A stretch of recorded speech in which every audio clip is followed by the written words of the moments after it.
తెలుగు తెర మీద రాధిక పాత్రలా మెప్పించిన చిన్నది నేహా శెట్టి. అయితే ఒక పాత్ర పేరు చెప్పిన వెంటనే గుర్తుండిపోయే రేంజ్లా పేరును సంపాదించుకున్నది. సిద్ధు జొన్నలగడ్డతోని టిల్లు సైన్మాల నటించి సూపర్ హిట్ కావడంతో పాటుగా ఈమె రాధిక పాత్రలా అదరగొట్టేసిందంటే నమ్మురి. ఇక జీవితంలో ఎటువంటి పాత్ర వచ్చినా వదులుకోకుండా చేయాలనుకునే నేహా శెట్టికు చిన్న చిన్న పాత్రలు వేసుకుంటూ పోయింది. ఒక్కసారిగా డీజే టిల్లుతోని ఆమె రేంజే వేయించుకున్నది. ఆ తర్వాత వరుస పెట్టి సైన్మా అవకాశాలు అందుకున్నది. ఇక ఈటిల భాగంగానే ఆ తర్వాత వచ్చిన బెదుర్లంక రూల్స్ రంజన్లో నటించింది. అయితే బెదుర్లంక సైన్మా హిట్ అయింది కానీ రూల్స్ రంజన్ హిట్ కాకపోవడంతో ఫ్లాప్ అవ్వడం సరికే రిస్క్లా పడ్డది. అయితే పోయిన సంవత్సరం టిల్లు స్క్వేర్ల గిట్లా రాధిక పాత్రలో వచ్చి మళ్ళా తిరిగి ఆశ్చర్యపరిచింది.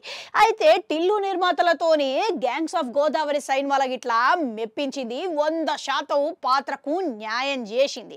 కనుక అయినా సరే కానీ ఆమె అనుకున్నంత రేంజ్లా పేరును స్పందన తెచ్చుకోలేకపోయింది.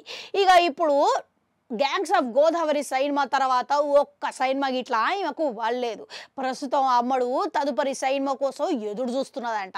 అయితే ఎటువంటి పాత్రలైనా కానీ నటించి మెప్పించే నేహా శెట్టి అందరినీ అలరించుకుంటూ వస్తున్నది.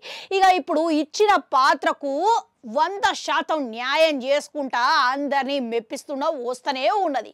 కనుక ఇప్పుడు అమ్మడు కేవలం గ్యాంగ్స్ ఆఫ్ గోదావరి తర్వాత ఫోటోషూట్లతోని సరిపెట్టుకోవాల్సిన పని అయితే వచ్చింది.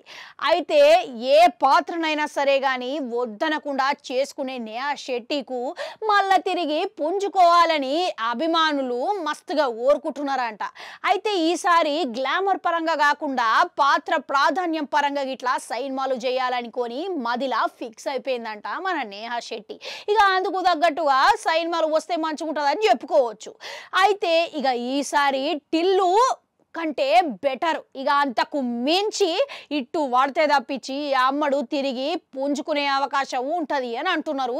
ఇక అంతేకాదు ఇక ప్రస్తుతం అమ్మడు గట్టిగానే సైన్మాలు చేజిక్కించుకునే అడుగులు దిశగా వేస్తున్నది.